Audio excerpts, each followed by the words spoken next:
Des membres du collège transitoire du Conseil électoral permanent, le CTCEP, étaient au Parlement ce lundi en vue de discuter avec les députés en ce qui concerne le budget pour la réalisation des prochaines élections. Le dossier des prochaines élections était au menu ce lundi d'une discussion entre le CTCEP et les membres de la commission économie et finances de la Chambre basse. Cette fois-ci, le débat était centré sur le budget qui devrait être alloué à la réalisation des prochaines sénatoriales, municipales et locales. Un point paradoxal évoqué lors des échanges entre le président du CTCEP et les parlementaires est le fait que depuis qu'Haïti organise des élections, aucune enveloppe spécifique n'est inscrite dans le budget national pour le fonctionnement du Conseil électoral. L'actuel président du Conseil, Emmanuel Ménard, entend aujourd'hui changer la donne. Nous-mêmes, nous travaillons pour nous faire élection, coûter plus bon marché et il y a des bagages qu'on a acheté pour chaque élection, nous pas obligé de retourner acheter. Nous sommes capables de faire des investissements. C'est ça qui fait qu'on est là, nous plaider pour un budget de fonctionnement, un budget d'opération et un budget d'investissement. Le budget, ça, on est là, nous demandons et Chamnan un budget de 722 800 000 gourdes. Des 722 800 000 gourdes que nécessiterait, entre autres, l'opérationnalisation et le fonctionnement du CTCEP, seuls 3 millions ont été décaissés jusqu'ici par l'État haïtien. Une somme qui est gérée par le PNUD et non par le CTCEP, ce que déplore le président de la commission permanente, Arodon Bien-Aimé. CEP a expliqué nous qu'il fait demande environ 800 millions de gouttes. Nous disons environ. Mais l'Assemblée a demandé comme ça, c'est pour fonctionnement seulement. Pas d'un côté, on parle des corps pour question élection pour fin d'année. Il semblerait que le gouvernement qui dit qu'il mettait 300 millions de gouttes à disposition CEP ça pour élection, 300 millions de gouttes là, pas même sous contrôle CEPA, c'est sous contrôle PNUD. Comme ça y est, qui c'est une institution internationale.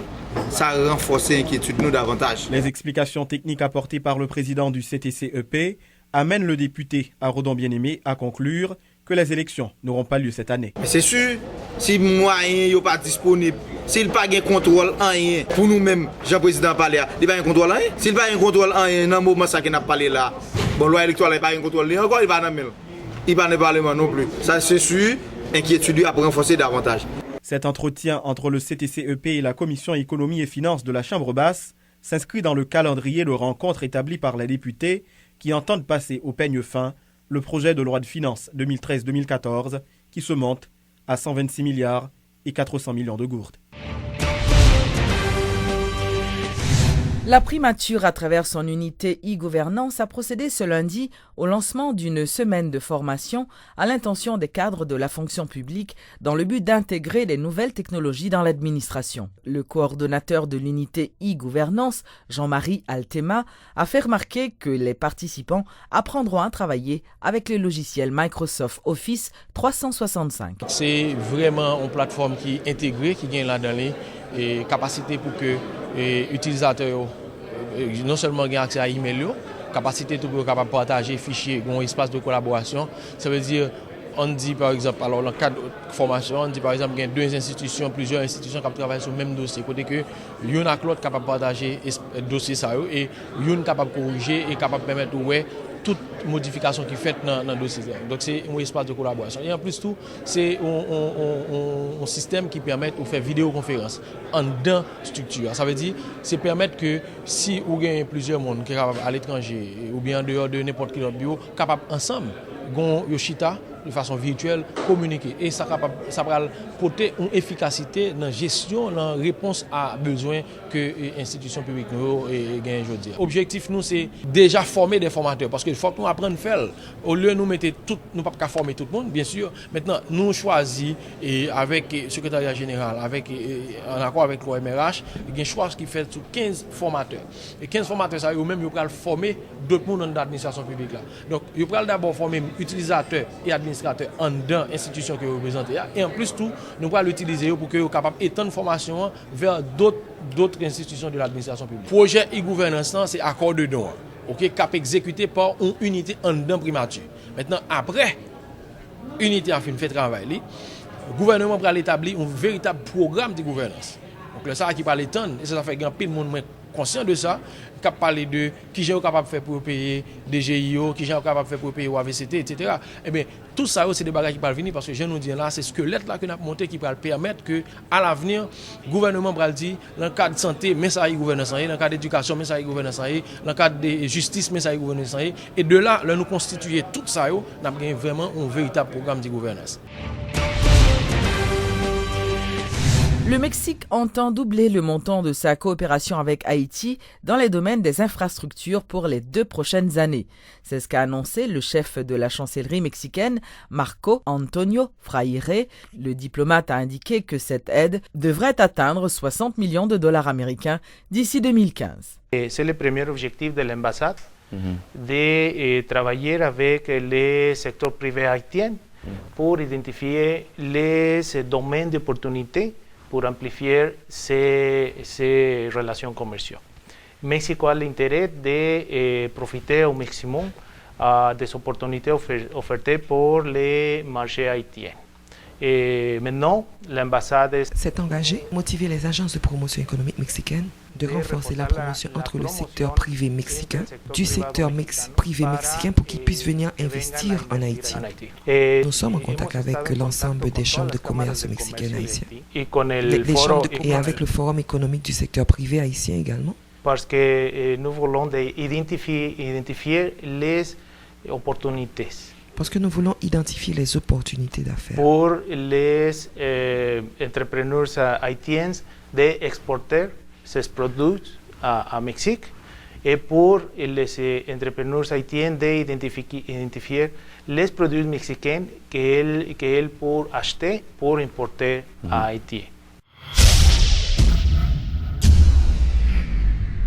Les responsables du service maritime et de navigation d'Haïti, Semana, ont procédé la semaine dernière à la distribution de 5000 gilets de sauvetage à des associations de pêcheurs et des navigateurs dans la ville de Port-de-Paix. Selon le directeur général du Semana, Frérel Normil, cette décision a été prise dans le but de renforcer la sécurité maritime au niveau de la région. Il a profité pour faire savoir que 2 phares ont été également restaurés. Parce que pas oublier plus de 90% de tout ça qui a rentré dans le pays, li rentré par voie transport maritime non et c'est dans ce sens ça et n'a dit président pays merci, n'a dit premier ministre merci, n'a dit ministre Jacques Ousseau merci et n'a dit tout ministre dans le conseil des ministres qui était approuvé avec ça demande président pour mettre moyens à la disposition de Semana pour nous reconstruire face ça que on regarder là qui dans zone et ouest là. Donc qui fait que donc face ça moi capable de dire que c'est vraiment une attente de tout usager de la mer, capitaine, marin, amateur, ni ça qui est dans le cabotage national là, ni ça qui est dans le cabotage international là, eh bien ça fait plus de 5 à 10 ans que FASA n'est pas jamais opérationnel.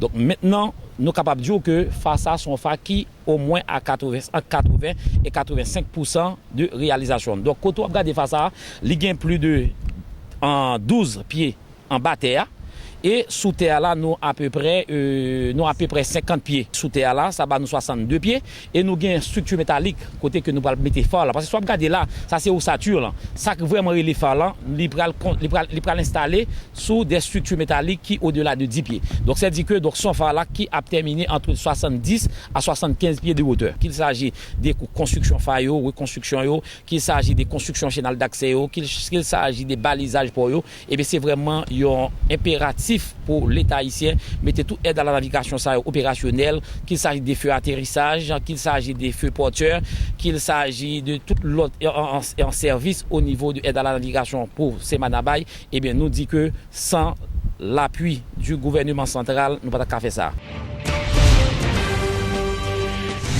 Les préparatifs vont bon train au Champ de Mars à quelques jours du Carnaval des Fleurs. Des ouvriers sont actuellement à pied d'œuvre dans le but d'achever à temps la construction des stands. Les membres du comité soutiennent que les habitants de la capitale auront un carnaval comme jamais vu auparavant. Notons que la fièvre du carnaval commence à se faire sentir. Plusieurs stations de radio commencent également à diffuser des méringues. Pour cela, nous demandons que tout le monde vienne participer en foule dans une grande fête, dans une grande réjouissance populaire. Ça. Et ça permet que la population a tout bénéficier puisque il y a pile touristes qui viennent voir culture nous et qui a apporté des devis pour eux.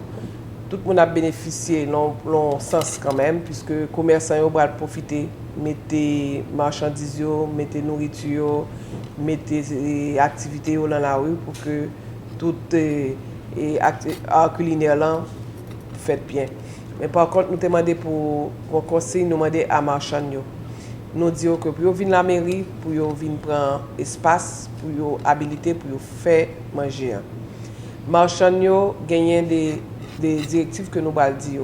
Nous voulons pour bien organiser parce que gagnent des épidémies, gagnent des hygiènes que pour faire pour porter pour nourriture là. Nous pas mais après carnaval là pour nous tendre gagner des problèmes à base de problèmes hygiéniques, problèmes pathologies qui ravagent nous joindre la nourriture qui ba des graves problèmes après. Donc nous gagnons service brigadier nous gagnons voirie nous tout ça disponible.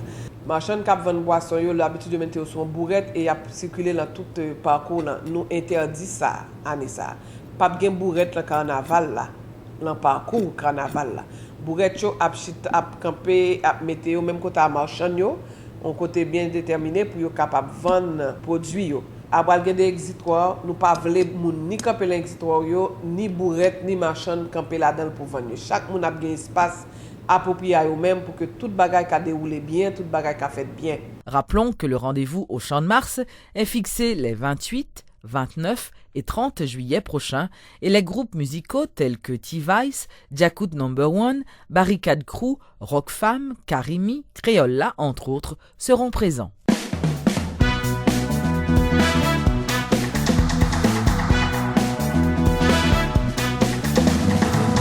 Dans l'actualité sportive, des jeunes Haïtiens de moins de 14 ans, issus de quartiers défavorisés, sont actuellement aux États-Unis pour participer à un tournoi de football grâce à Annie Reynaud, qui dirige Asian Initiative for Cité Soleil Soccer Boys Team. Madame Reynaud a fait remarquer qu'elle entend étendre son projet dans d'autres villes de province. 18 Timoun Sayo, c'est le premier Timoun qui réussit jeune parti, puis il a rentré dans un tournament aux États-Unis, dans le Swanson Soccer Tournament.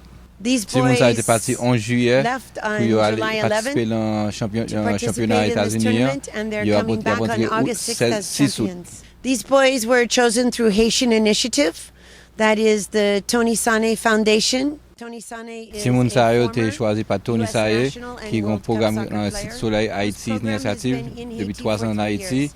The first game that they played in the USA, dans 5 matchs, le premier match, il était battu 3-0, deuxième match, il battu 8-0, troisième, quatrième, cinquième match, il battu encore et puis il retourné comme championnat. I believe each of them has a desire. Il tout arrivé dans le stade Sayo, mais c'est Timoun pour un cœur, pour faire ça pour faire, pour y arriver côté pour y arriver.